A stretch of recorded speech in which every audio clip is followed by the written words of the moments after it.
It's witchcraft, I mean, clearly.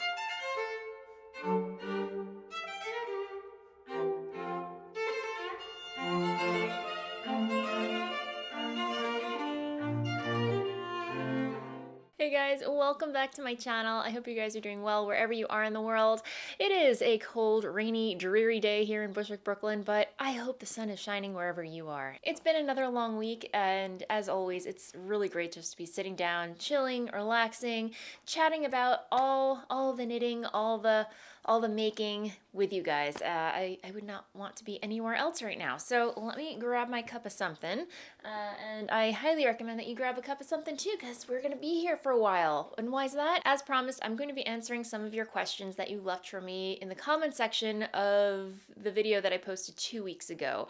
And there were so many. Oh my gosh, you guys. Thank you so much for leaving all your questions. There were quite a few, so I did pick and choose ones that I thought were relevant, were interesting, and hopefully entertaining for you guys. Educational, maybe? I don't know, we'll see. But that's what we're going to be doing today. And we are also going to be, or I am going to be announcing the giveaway winner for our 40K subscriber giveaway.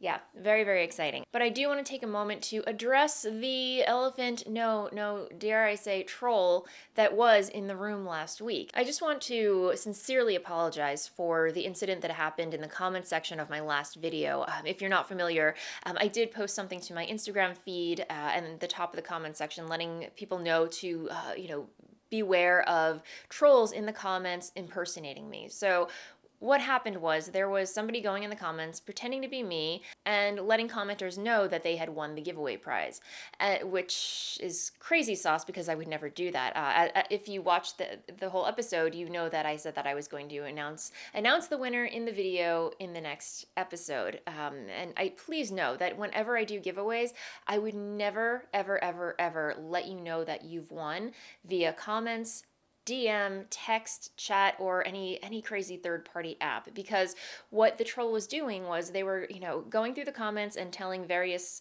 people participating in the giveaway to go over to the Telegram app and provide their personal information over there, which, thankfully a lot of you said that, it seemed really scammy and your hackles were raised and you reached out to me, and for that, I truly thank you for letting me know. And I did go ahead and report them to YouTube, and, but that said, I'm very disappointed in YouTube. In fact, I'm furious because giveaways are nothing new. These have been, YouTubers do giveaways all the time. But the fact that YouTube doesn't have anything in place to prevent these types of scams from happening, I mean, these scammers are getting better and better at what they do every day. It's, it's really, really scary. That said, I did go ahead and report them, but, in the future, I am looking for ways to do giveaways safely without having to worry about this type of thing happening. Anyway, that said, I will now be announcing the actual real winner of the 40K subscriber giveaway. So, drum roll, my friends. There were quite a few comments underneath that video, 758 to be exact. And I used a website called commentpicker.com to choose a winner at random. It just goes through the comments and chooses a random winner, which I think is brilliant. And that is, again, drum roll, you ready for it? The winner of the 40K subscriber giveaway is Jody Badger. Yay! And the prompt was to let me know your favorite episode that I've published on here, and or to let me know what you'd like to see on the channel. She says, my favorite episode was your craft room tour. Love the Don't Look Up sweater and your William Morris quilt. Did you ever read the children's book by A.S. Byatt? It is set during the arts and craft movement and interesting and thoughtful and smart. Byatt, so of course, but it is very dense. I have not actually. I've never heard of it. So definitely adding it to my ever-growing list of books that I want to read and listen to. Thank you so much again, Jody. And yeah, I agree. The craft room tour was definitely one of my favorite episodes to film and shoot, and it'll definitely be a little time capsule. When we move on to our new house, it'll be fun to as the years go on, just to kind of like look back at that episode and see what this room was like. So anyway, thank you so much, Jody. Congrats again. You are the proud winner of this handmade project bag by yours truly and Lesley Ann Robinson's new book called Brioche Knitting for Beginners and Beyond, If you're just tuning in, I reviewed this book at length in the last episode. I'll pop a link to it in the doobly-doo for you to check out. Jody Badger, you also are the proud winner of a skein of Voolenvine yarns, my hand-dyed yarns, in a colorway of your choosing. So please get in touch via email. My email address is down in the doobly-doo down below, contact@voolenvineyarns.com. Yeah, there you can safely let me know your shipping address. Do not worry about shipping. Shipping is on the house. And let me know what colorway you want me to dye for you. If you go to my website, voolenvine.com, and click on the colorway tab in the menu, you can get a whole list of all the colorways that I dye. And yeah, just pick one that tickles your fancy, let me know which one, and it will be yours. Yay! Awesome. So thank you so much again for everyone who participated in the giveaway. I truly enjoyed reading through all of your comments and kind of, thinking back to those episodes and reminiscing. It was really fun. And it means so much to hear from you guys, what you like, what you enjoy the most. So I know in the future, what to make more of for this channel. So yay. Anyway, all right, let's get to the fun. Q&A, ask me anything. I've got a list, so let's hop to it. All right, the first question is from Tawana Dennis. I hope I pronounced your name right. She says, congratulations on 40K subscribers. 2 questions for your Q&A. What's your favorite Voolenvine colorway, and are you still roller skating? Okay, my colorways are like my babies. I can't just choose one. But I think my most favorite colorway has to be I Am No Bird, which is a colorway inspired by Jane Eyre, written by Charlotte Bronte. I don't know what it is about that color. I just find it so multidimensional with the speckles. It's, it's so soft, but there's a lot of personality to it. And yeah, I just find it speaks to my soul on so many levels. That's one. And then of course, the other one is Grim, my shaded solid black, because it goes with everything. It just goes with everything. And am I still roller skating? In spirit, yes. Yes, I am. But with all the moving stuff that's been happening with going to open houses, and now the weather's cold, I really haven't had a chance to get out there and practice. I'm really kicking myself, but hopefully, after the move, I can find a park to practice in and get back into it, because guys, I love roller skating so much. I really want to get good at it. So, I haven't quit. The motivation is still there. It's just finding the time, making the time, and when the dust settles from what's happening right now, I will get back at it. Acorn Knits asks, in your opinion, is there a difference between a crafter, maker, and an artist? If so, what are they, and which one do you feel best reflects your creative process, aka unique brand of crazy? I love this. I seriously love this question. I think it's great because I think about this question too from time to time, because again, this is my personal opinion, how I feel about certain words and how I use them. Again, your mileage may vary. Whether you personally choose to identify as a crafter, maker, or artist is completely up to you. But for me, I consider myself a maker. Because I take my making so seriously as in where it's my lifestyle, it's what I revolve my entire life around, like making, knitting, sewing, just being all around creative. It's me, it's who I am, and I take that very seriously, and thus I refer to myself as a maker. Whereas I feel crafter is more just kind of, I'm taking the weekend off, or I'm taking a day off, and I'm just gonna, noodle around with, I'm gonna dabble. I'm just gonna dabble and dip my toes into this one craft or whatever, and that's completely fine. I definitely dabble in various crafts. If you've been with me for some time, you know that I do a lot of crafty dabbling and rabbit hole diving. Yeah, so, but for the most part, I consider myself a maker and an artist as well. Especially when it comes to hand dyeing yarn, that is an art. Knitting is an art, and I'm constantly working and making with my hands, and I do consider myself a maker and an artist. So I know that was a little jibber-jabbery way of saying it, but I hope that makes sense. And again, this is not to say that, crafting can't be taken seriously. It certainly can. This is just how I identify as a creative. So anyway, I hope that answers your question. Again, that was a really great question to ask, and yay, Thanks. Eileen Clayman asks, at what age were you introduced to knitting and how did you learn to knit? I was introduced to crochet at 4 years of age, took a couple breaks through my 59 years of living, learned to knit from YouTube about 3 years ago. Both my grandmothers knit, crocheted, and they taught me to crochet, but I wish I had watched a little closer at them knitting or asked some more questions. Sorry if this is long. I adore your channel. Oh, thank you. Thank you so much, Eileen. Yeah, my gosh. I mean, YouTube. What? Seriously. What a gift. What a gift YouTube is. I seriously don't know where I would be without YouTube. I mean, I likewise, the majority of things that I make, I've learned from YouTube. Of course, I've answered this question on other Q&As in the past, but I know there are quite a few new members, subscribers to this channel. So just to quickly regale you, my great-grandmother was a knitter with a capital K. I mean, I would go to Germany with my grandmother and my aunt over the summer, because my parents worked and I didn't want to go to summer camp. And yeah, my great grandmother would always be sitting in the corner banging out the socks, just one right after the other. And she's really hardcore about it. She had a missing finger, but that didn't stop her. No, my friends, that did not. Sadly, I did not learn to knit from her, but I was too young to really appreciate it. But I appreciate the memory of her just sitting in the corner now, just knitting away on a pair of socks, and wish I could go back so badly and just talk with her, knit with her, and just bond over knitting with her.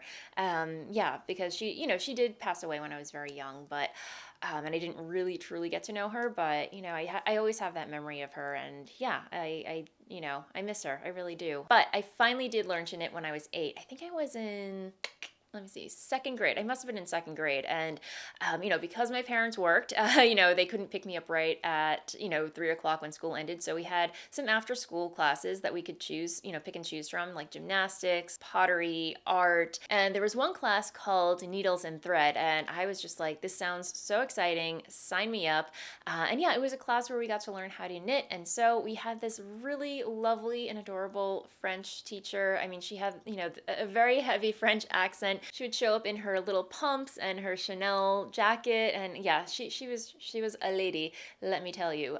But super sweet and super patient with everybody, and seriously the best knitting instructor that the only knitting instructor that I had at the time. Anyway, I was completely hooked, and when I visited my grandmother, I would always bring my knitting with me so she could help me. Thankfully, my grandmother knew how to knit too, so she would help me switch colors over and show me what to do and everything. But yeah, so after that class ended, I kind of let it fall to the wayside again.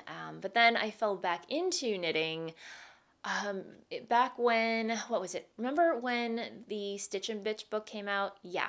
I was in Barnes & Noble with my mom, and they had a knitting kit and the Stitch and Bitch book by Debbie Stoller, and brought it home, and once again taught myself to knit. It was kind of like muscle memory. It's like riding a bicycle. It's something that you kind of never forget to do. I don't know, in my experience. So that is how I learned to knit. And then afterwards it was very much on and off until I started dating Dennis, when I literally became a knitter with a capital K once again.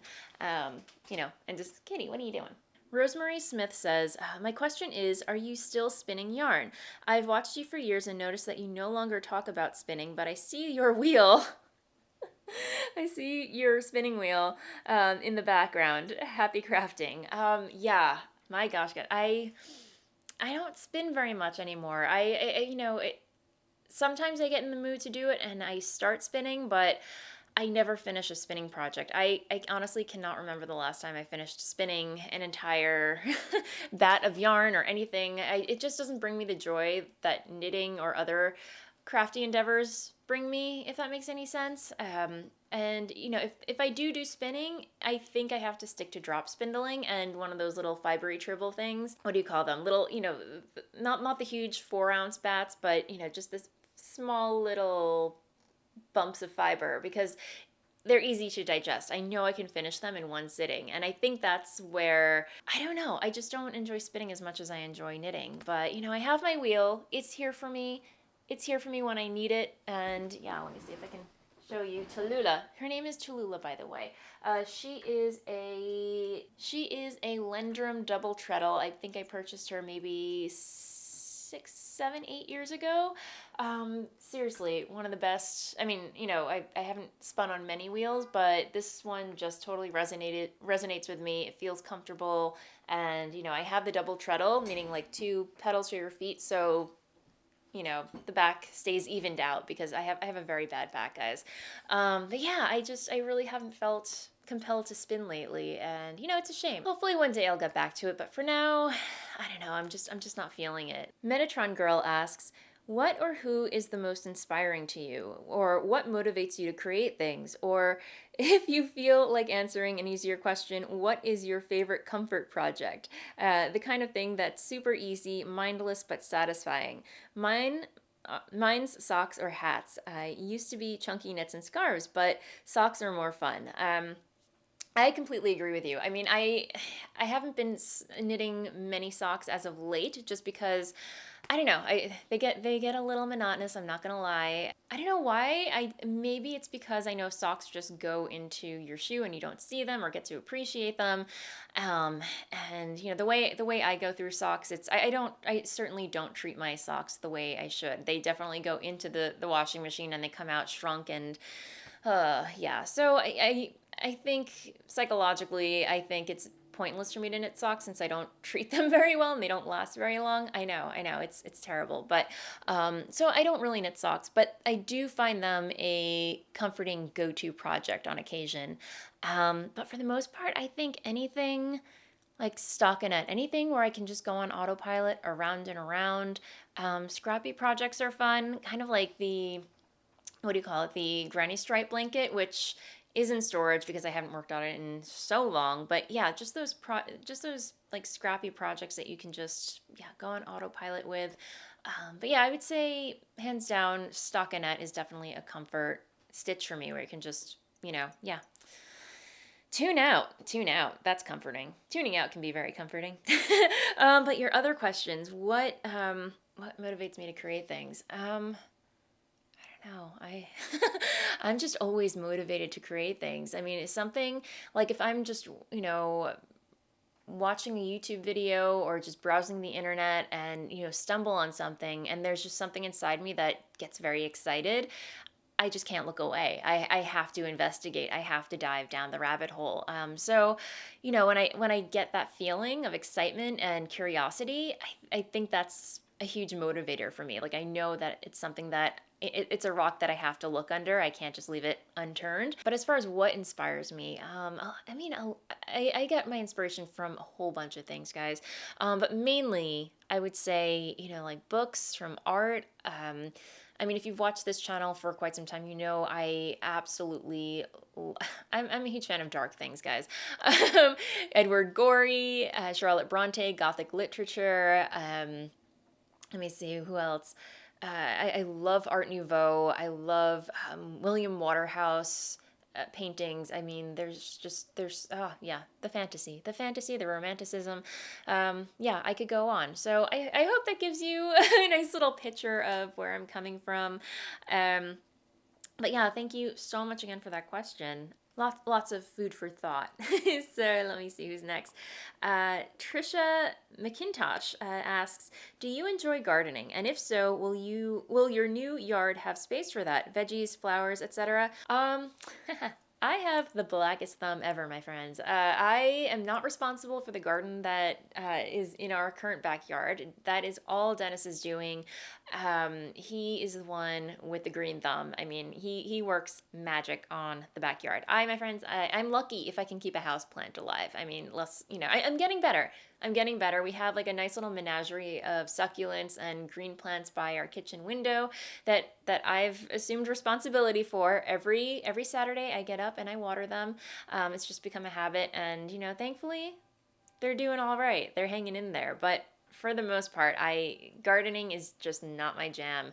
I wish it was. I really do. I could imagine it being so cool to just grow your own produce. I imagine it's very satisfying and rewarding, and I envy anyone and respect anyone that can do that. My niece and nephew, I mean, they grow their own veggies in their backyard. They actually made their very own jalapeno jam. I mean, What sorcery is this? It's witchcraft, I mean, clearly. Emily Sampson asks, what craft or hobby would you love to get into but know you won't ever do? Ooh. Ooh. What hobby have I not tried? Oh gosh. Yeah. I mean, weaving? I've tried weaving, but I know I can never get into it. But what other crafts are there? Bobbin weaving. What's the oh gosh. It's like a pillow and then there's like bobbins that you move around constantly like this. I think it's bobbin weaving where you create lace. That seems really, really cool. And I thought about it, guys. I seriously, seriously thought about it. But no, no, we will not be going down that rabbit hole. That just seems, no, is that what it's called? Bobbin weaving? Correct me if I'm wrong. I'll pop it in the down bar. I'll do a little research while I'm editing this, but it seems so intricate and so like incredibly beautiful, like the work that is created through that craft. But we're not gonna go there. So anyway, great question. Let's see, what else do we have? Oh no, stop, come on, landscape. Okay. Kitty is not amused. Love the name. Love the username. She wants to know, do you prefer hand spinning or wheel spinning? And do you have a favorite type of fiber to spin? So I've already answered the question, do I spin anymore? The answer is currently no, but if I had to spin, would I prefer the wheel or hand spinning? Right off the bat, I would say hand spinning because it's, you obviously you can spin large amounts of fiber on a drop spindle, but for me personally, I like the instant gratification of spinning something really quick and easy. Like again, those little tiny fiber bumps as opposed to like a whole bat of fiber. I feel like it's more attainable for me, if that makes any sense. So yeah, I love, I don't know if you can see them. All my drop spindles are over there. I did a whole tour of my drop spindles. Love them all, but my favorite, I think that's in storage as well. Guys, I'm sorry. I put everything in storage because I haven't been spinning, but my favorite drop spindle is probably my Bosworth. That was a pretty investment. I mean, yeah, but it spins like a dream. And then I have my, what do you call it? I do love a Turkish spindle. I really do love a Turkish spindle because of the way that you can weave the fiber up and around. It creates this really beautiful pattern.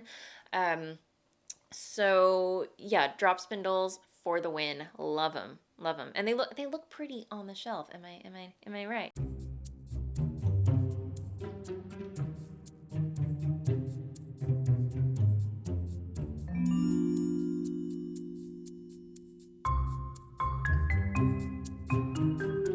Thank you for that question.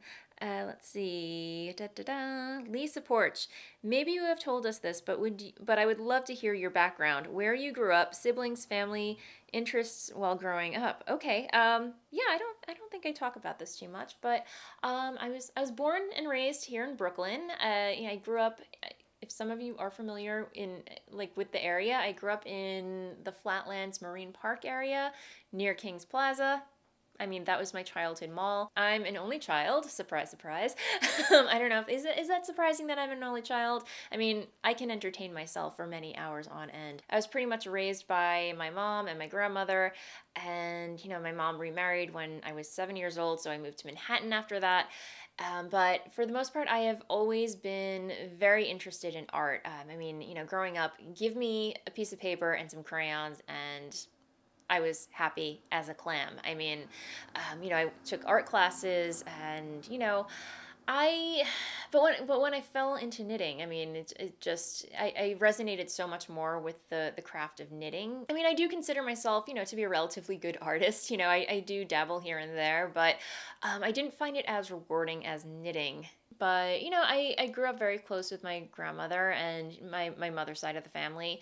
And again, like as I mentioned, I would spend a lot of summers in Germany with my grandmother over the summer break. Sadly, I don't speak German fluently, but I can understand certain words and sentences. Again, it's a goal in my life to pick up German and learn it at some point when I'm in the right state of mind and, you know, have the motivation to do it, I would really, really love to learn the language because it's such a fun language, guys. It's certainly not the language of love, that's for sure, but it's definitely very passionate. Yeah, so, yeah, but I grew up I was born in Brooklyn, moved to Manhattan, and yeah, I've just lived here all my life.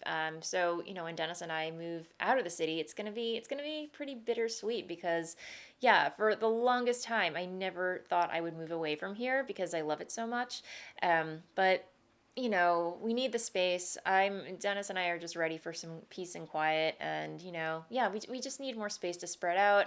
And you know, I need the space for my work, and you know, we're kind of priced out of the neighborhoods we really like, and everywhere you look in Brooklyn and New York, it's very small. So anyway, I hope that answers your question. It's not an in-depth it's not an in-depth autobiography, but that should give you a little idea.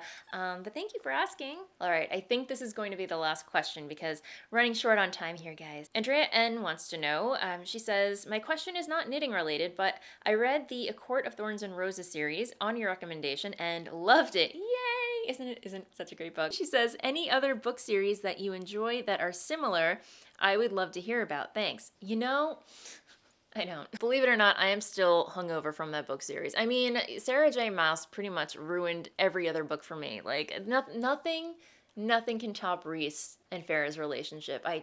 Or Reese in particular. I mean, he's just so perfect. But anyway, unfortunately, I don't have any books on the top of my head, but I hear Ice Planet Barbarians is a good read. That is definitely on my next to read list. You know what? Yes, I do. Sorry, I just remembered.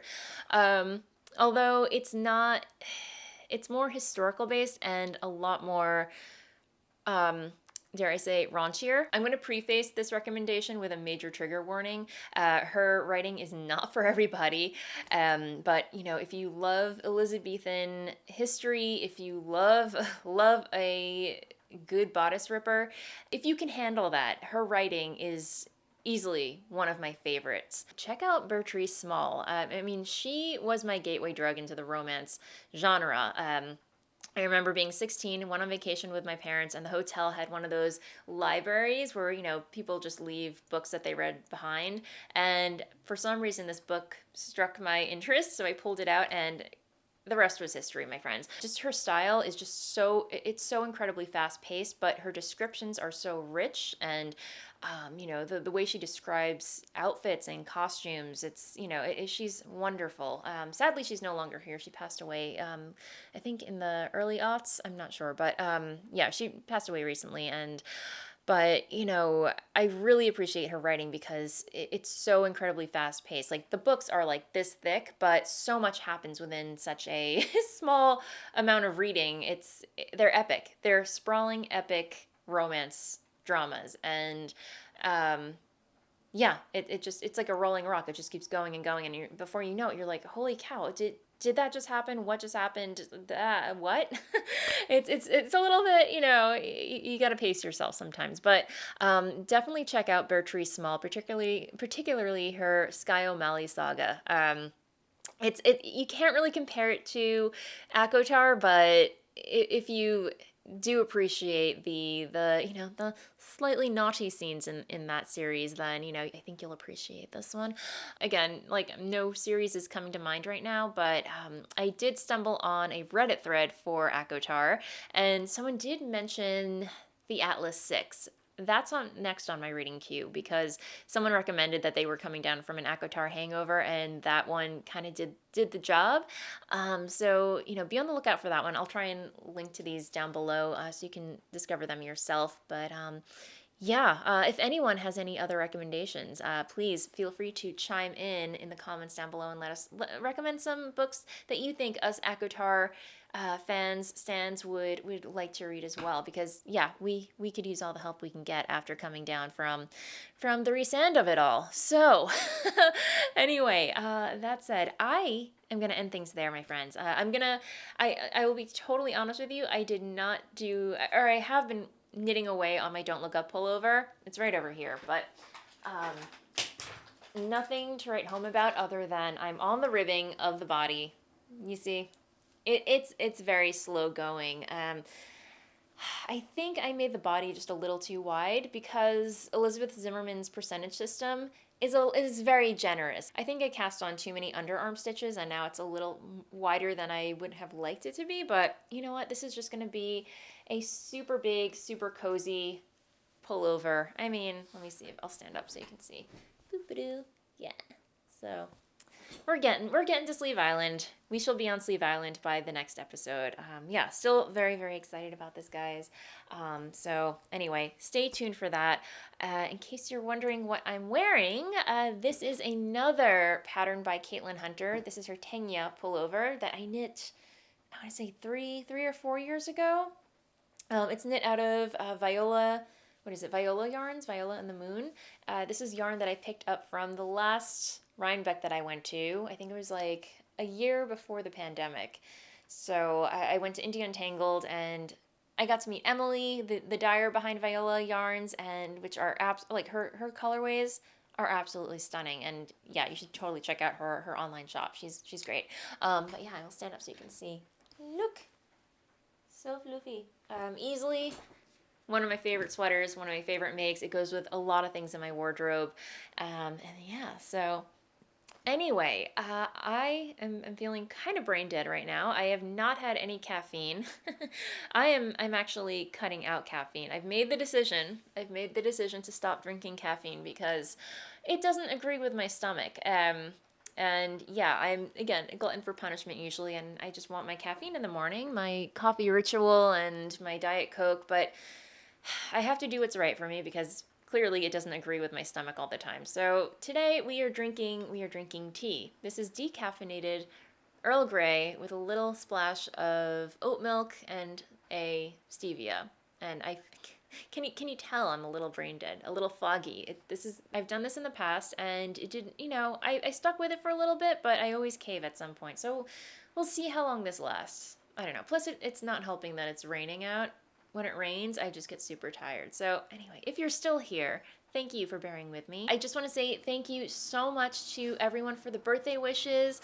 My birthday was on Monday, and yeah, it wasn't a totally chill day. I did do some work, but for the most part, it was a good day.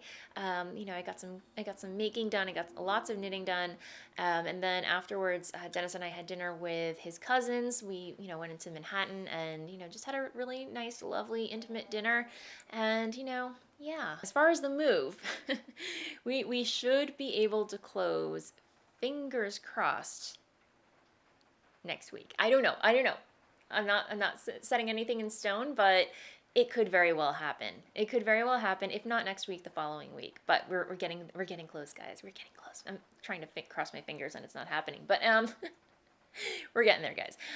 So once that happens, again, like I said, things are just going to happen very, very quickly, and we're going to go into full-on moving mode. So depending what happens, I may have to skip a week, but I will, of course, keep you guys posted. You'll, hear all about it. And I am hoping to do a little bit of vlogging when it comes to moving, so stay tuned for that. And that said, I think I'm going to wrap things up. So thank you, as always, for hanging out with me. If you're new here, welcome. Feel free to like and subscribe down below. I put out videos for your viewing pleasure every week. And if you'd like to further support this channel, consider becoming a member.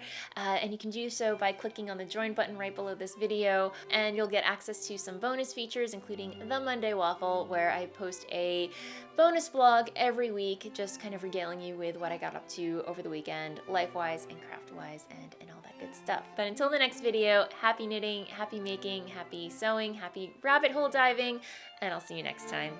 Bye!